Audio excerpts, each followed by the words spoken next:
welcome. This is Peter Winnick. I'm the founder and CEO of Thought Leadership Leverage, and you're joining us on the podcast today, which is Leveraging Thought Leadership. Today, my guest is Dr. Martina Olbert.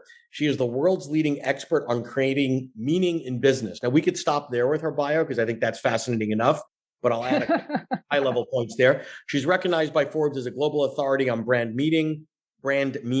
She's a business visionary, thinker, strategy advisor, humanist, futurist, consumer psychologist, and social scientist, reimagining business and brands as the driving force for a more meaningful, humanistic future and new sustainable economy. And obviously, she's got a consulting firm. She's got a book that'll be coming out in a year and a half, 2 years, and lots of other credits. So let's dive in, Martina. Thank you for joining us today. Thank you for having me, Peter. And sorry for that intro. That was a mouthful. That was definitely a mouthful. So, a lot of things. So tell me what that means in English, reimagining consumerism, right? So if we only had a very short elevator ride, what is it that you actually do? Tell me that. Well, that's not actually what I do, reimagining consumerism, although that is the title of my latest study and latest paper that I published in the American Journal of Consumer Research. And the key idea really behind that was that since COVID, we have been seeing this shift increasingly in the marketplace from brands to people. And I think that a lot of people in COVID are feeling this sense of being stuck, right? We couldn't go outside, we couldn't move, Yep. We were sort of frozen in space and time. And when you're sort of frozen in space and time and there is no time-space continuum around you, the only way that you can actually go is inward. So I feel like a lot of people did that. And with this, we reevaluated our needs, our lives, our lifestyles. What is it that we actually want to do? And why are we just going on this rat race every day? And what is it giving us? And why are we just predominantly focusing on this idea that we are here to consume and be on autopilot and really not enjoy our lives and being maybe stuck in dead end jobs? And we started like reconnecting with our essential needs and values, with our essential sense of self. And with that, I feel like there has been this split, or we have been sort of yanked out of this collective hypnosis, if you like, or this illusion of consumerism, which basically conditioned us to believe that, you know, the more you buy or the more you sort of identify yourself with this idea or this vision or imaginary self that you see in the advertising, you know, the more you will be happy, the more you will be satisfied with your life and stuff like that. So, and we are now seeing that it's not true. But we already knew that it's not true, but we were sort of still running on this autopilot. And now we basically stopped doing that. So, So stay there for a moment, because we've got, you know, the entire purposes of advertising, for the most part, is to convince us that we have a need that we didn't know we had, right? And then obviously to spend it. So that's one macro force that pushes us this way. Then there's just human nature, the keeping up with the Joneses. I want a bigger car, bigger house, better this than my neighbors, or even intrinsically, you know, it's a way we keep score. I get more stuff, right? And then, like you said, we had COVID, and the stuff that we never thought about because we always had it, we couldn't get the basics, food, toilet paper, or whatever. And you're like, wait a minute, what's the point of the big fancy car that I'm not using? What's the point of all this stuff? I'm wearing sweatpants, you know? Exactly. Right? And I was just talking about this at the luxury conference, actually. What's the point of all of your Birkin bags and Gucci loafers and dresses if all that you do is just go from bedroom to kitchen? You know, there is no luxury in those items anymore, because the luxury becomes that I'm healthy, that I have a sense of well-being, that I have peace and know that everybody is happy, that I have meaningful, deep relationships with other people that I care about, that I know who I am and what I want to do with Okay, but when you talk about those things, so this is sort of the gist of sort of this humanistic realignment, which is sort of your current work and your space and where it's coming into. Yeah. So I would imagine that the advertising world doesn't necessarily benefit from that. And therefore, everything, the whole ecosystem of what is supported by advertising, social media, television media, I mean, there's lots of, it's not just the advertising, it's everything that supports, right? How would you define what is humanistic realignment? What does that mean? Okay, so, wow. well, first of all, I'll touch upon the advertising and branding consumerism. I don't actually agree fully. I mean, to a certain extent, yes, obviously. But I don't agree fully that that would be like an existential threat to the whole advertising industry. Okay. What I'm proposing is not that we stop advertising altogether and basically marketing any products and telling people not to identify with them. That's not exactly what I'm proposing. What I'm saying is that apart from using brand purpose and advertisement sort of to inflate, realities that are not really totally Mhm. attainable, maybe think about ways to actually deliver real meaningful value to people that fundamentally improves their lives and elevates their human well-being.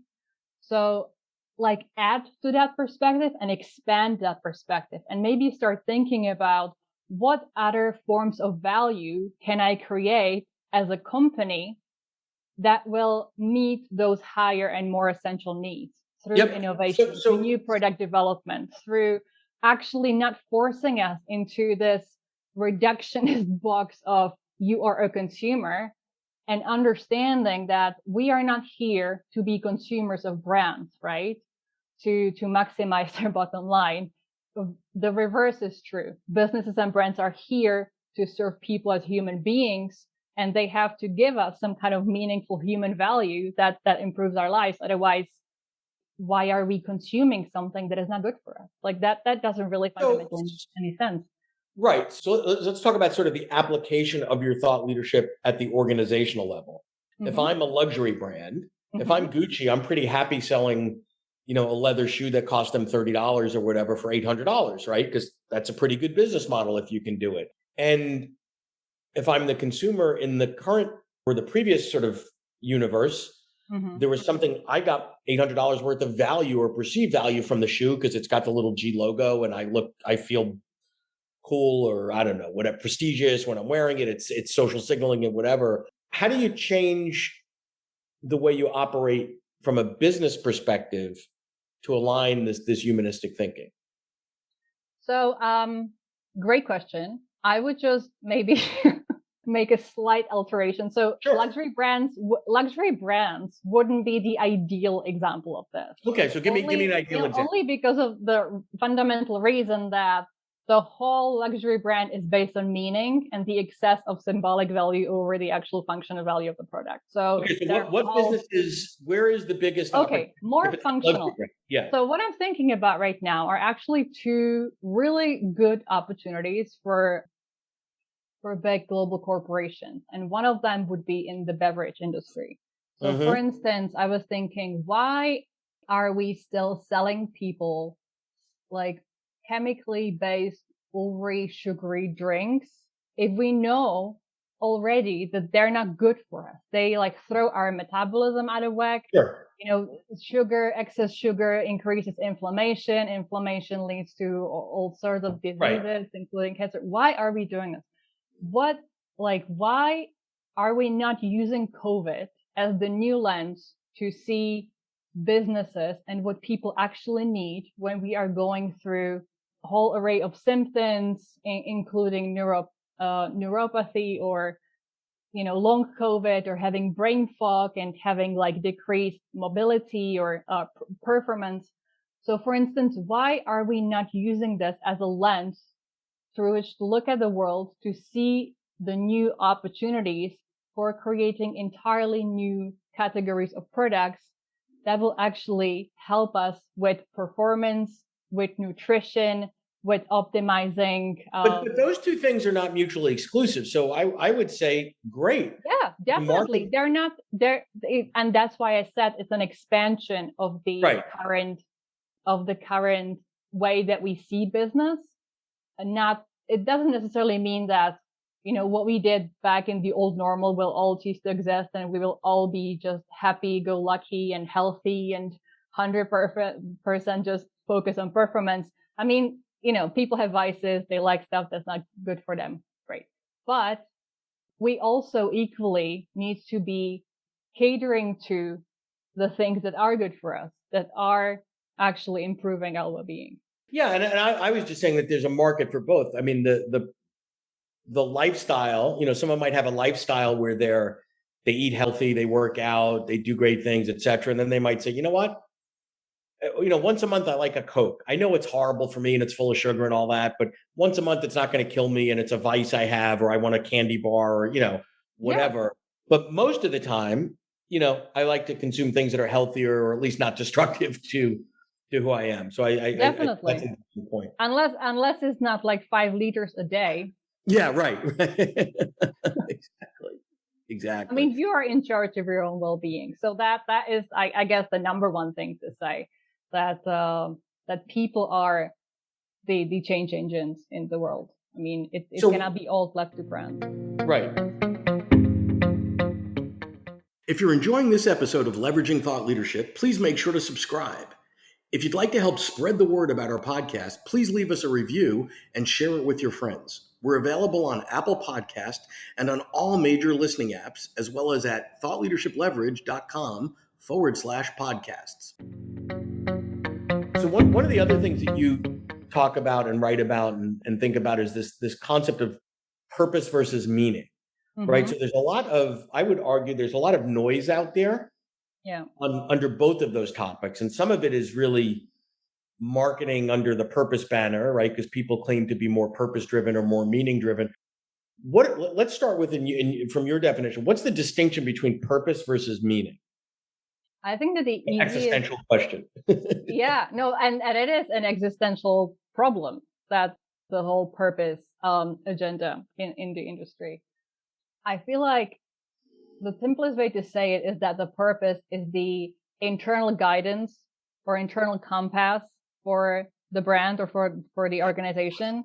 And the Mm-hmm. meaning is the external, right? That's the external value that your customer sees and interprets based on how they relate to you, how they identify with what you are doing, and what it means to them in the context of Okay. their own lives and their culture.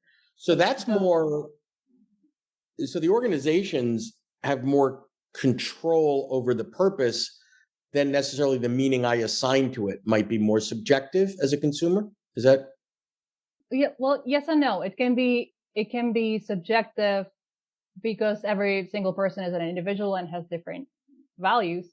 But it's more like the other way around, though, Peter. Um, okay? So if the meaning I assign to it is more subjective, right? Where does the purpose play in? well, the problem is that brands started using purpose as if that was the thing that people identify with. And that is the thing that is important to them, that they value. There has been this whole array of studies that say, the more you communicate the purpose and the more it's purposeful and people can identify with your purpose and see what you do in the world, the more likely they are to buy your brand. But that's not exactly true, Okay. because people are not buying the purpose of the organization, right? People are not buying your why. They're buying their own why.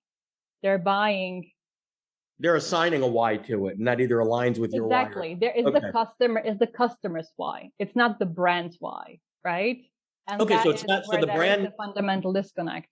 So if that's true, the brand's role is not to assign the purpose. I, as the consumer, assign a purpose or assign a meaning to why I'm buying A over B or B over C or whatever the case is. The True. role that it plays in yeah. Okay, that Yeah. makes sense.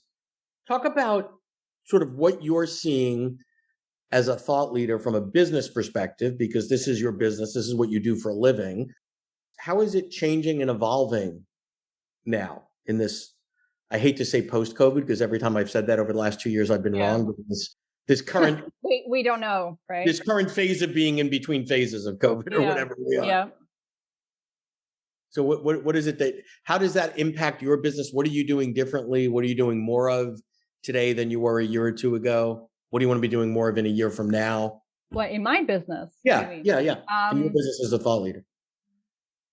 I think it only really profoundly impacted what I see in the world and Okay. where I see that the industry is headed, and the new ideas that I was able to tap into around this whole emerging humanistic paradigm. because I basically I saw little pockets of innovation or, little insight here and there, but it really hasn't been as profound and cohesive, right, of a movement before that it is now, thanks to COVID, and has us having gone through this collective experience together.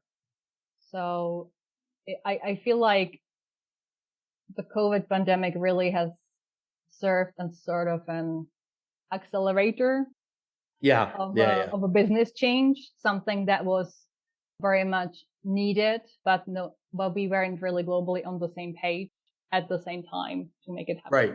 And now there's sort of like nowhere to hide, and we have to do it. Sustainability is coming much more to the forefront. Diversity is coming much to the forefront. Yeah. This whole beyond purpose mantra is coming more to the forefront, etc. No, fantastic. So as we start to wrap up now, any thoughts or advice to someone maybe not as experienced or hasn't been in the space or the business of thought leadership for as long as you, someone maybe starting out, or maybe advice to you 5 years ago on what they should consider and possibly do versus not do? I would say, I actually don't know what I would advise like to a person who wants to become a thought leader, because I didn't start out wanting to become a thought leader. I started out from a deep urge to do something that I didn't really see in the industry, because wherever I worked, I felt like the meaning, the fundamental essence of what I was supposed to be doing wasn't there. And then I finally got angry to start my own consultancy based on that. So it was like a deep yearning or passion for a subject that I really wanted to give voice to.